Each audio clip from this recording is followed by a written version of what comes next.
Magandang araw mga kaibigan. Bigyan natin ng reaction, opinion ngayon itong post ni Elmer B. Hugalbot. Ito, title niya, Cindy cares, Pahong cares, Chan is careless. Ito, Congresswoman Cindy Chan, Representative Lone District of Lapu-Lapu City. Meron siyang tarpaulin, meron siyang ibinida na proyekto. This is where your taxes go. Ayan, okay naman yun. Ano yan? Classroom, health center, flood control, okay lang yan. But ito, kakaiba. Halos hindi ako makapaniwala na mayroong ganitong tarpaulin. Okay. So, ito, basahin ko yung tarpaulin ng Congresswoman Lone District of Lapu-Lapu. Missile storage facility in Lapu-Lapu. Mayor defense online post. Online post pala ito. This is where your taxes go. A priority project of Congresswoman Cindy Chan. Missile storage facility. Naval Base Rafael Ramos, Lapu-Lapu City. Yung taxes natin, normally yan, ginagastos para sa pangangailangan ng mga Pilipino. Yun na nga, health center, eskwelahan, barangay hall, covered court, whatsoever. First time kong nakakita ng kongresista na ibinida niya ang kanyang proyekto, US Missile Storage Facility. Anong nangyari sa atin? Kaninong missile yan? Missile ng mga Amerikano. Bakit mo gagastusan ng taxpayers' money ang mga missiles ng mga Amerikano? Now, I don't know, may sariling missiles na ba tayo? Ang alam ko, wala pa eh.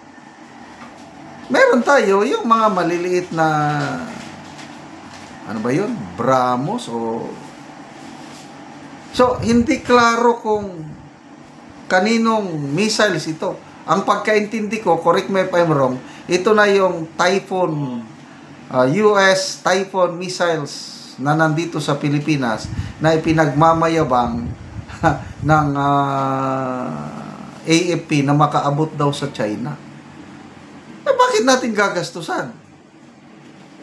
At bakit mo pa mamalaki kung resista ka na this is where your taxes go? Trabaho ba ng kongresista na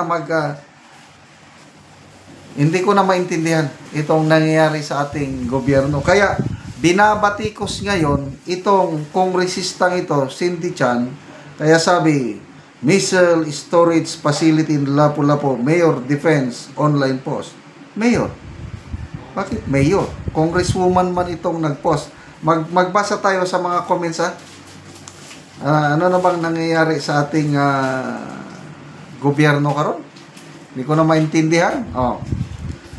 John Cloud Mon, Edka site bitaw nung upon hala init binumbahay na unya halos jud ning Cebu Mandawi. haros maubos mapulbos. Merapi mainit kahadlok kaha ani. Goko Vlog Tanji A binulgar pa saan hayay bulok administration talaga. Floyd Panabaker. So taxes natin ang pinagpagawa ng missile storage facility na hindi naman atin yan. Oo nga. Pabayaan mo ang mga Amerikano. na magpatayo ng kanilang missile storage facility. O, sinasabi, temporary lang daw ang mga Typhoon, US Typhoon missile system for training purposes lang daw. Maniwala ba kayo doon? Ako, hindi ako maniwala. Habang ang nakaupo ay itong administrasyong ito, those US missiles will stay. Pag-asa lang natin 2028 pag iba ng administrasyon. Pag upo ng ating VP Inday Sara, I believe magkakaroon siya ng independent foreign policy. Tingnan natin what will happen. Kaya ang pag-asa natin para makaiwas tayo sa sakuna, kailangan natin ng isang presidente na may sariling diskarte. Hindi ganyan ba? Kung anong gusto ng Diyos, susunod-sunod na lang. Delikado po. Hindi ako against sa AFP modernization. Kailangan natin magpalakas. Kasi nga, may nagsabi, in order to preserve peace, prepare for war. Agree ako doon. Palakasin mo ang depensa mo para yung bansa na nagbabalak na atakin ka, mag-isip-isip mo na dahil malakas ang depensa mo. Tama yun. Kaya lang, hindi pwede yung palakasin natin ang depensa na nakasalig tayo o nakasalalay sa US. Puros US, US, US.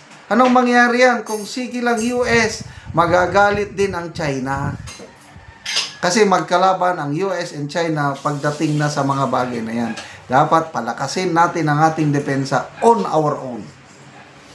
Na hindi tayo nakasalalay sa US. Kagaya ng ginawa niyang ating Tatay Digong, naglaan siya ng pondo taon-taon, nagbili siya ng mga makabagong gamit ng AP para lumakas tayo. At nangyari yan, panahon ni, in fairness, panahon ni Pinoy, panahon ng PRRD, tuloy-tuloy ang AFP modernization. Pagdating ng administrasyong ito, wala. 0-0 ang ating AFP modernization. Kawawa. Tapos sinasabi pa na pro-China daw ang Duterte. Anong pro-China? Pinalakas ng ating Tatay Digong ang ating depensa panahon niya. Nakipagkaibigan lang sa China dahil hindi pa tayo handa. Diskarte yun. Anong ginawa ng administrasyong ito? Nakipagkaibigan ng todo sa US, inaway ang China. Ano ngayon? Ang ating mga export na mga prutas, wala na. Halos hindi na tayo makabenta ng China dahil ang China bumili na ng prutas sa iba't ibang ASEAN nation. Yun ang ating napalagi. Salamat mga kaibigan sa inyong pagsubaybay sa ating channel. Nakakatulong kayo ng malaki sa tribong Talanding ng Bukidnon dahil ang income natin sa channel na ito pantulong sa tribo. Namimigay tayo ng libreng yero at pako para makapagpatayo ang tribo ng mas maayos na tirahan. Panoorin nyo ang video na ito. Tagaan na magsin. Aliyok sa nagapay sa sin. Salamat tayo. Ug karon mo na dai ni ang atop sa natagaan na mo giro. Mga sako gipang pananrang dayon og habol. Ano ni ang ilang atop. Ug karon mag-atop na ni sila.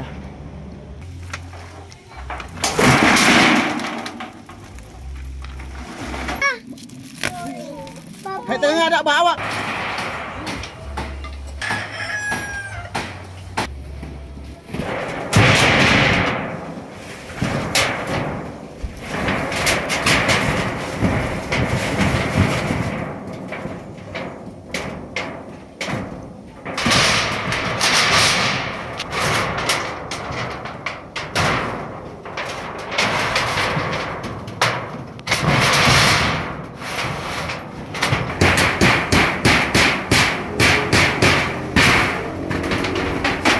Ito naman na yun si Kuya. Salamat sa Ginoo og sa tawo nga nagtabang ani og salamat tungod sa iya pito na katuig ning akong sinaya pag na pulian. Salamat kayo.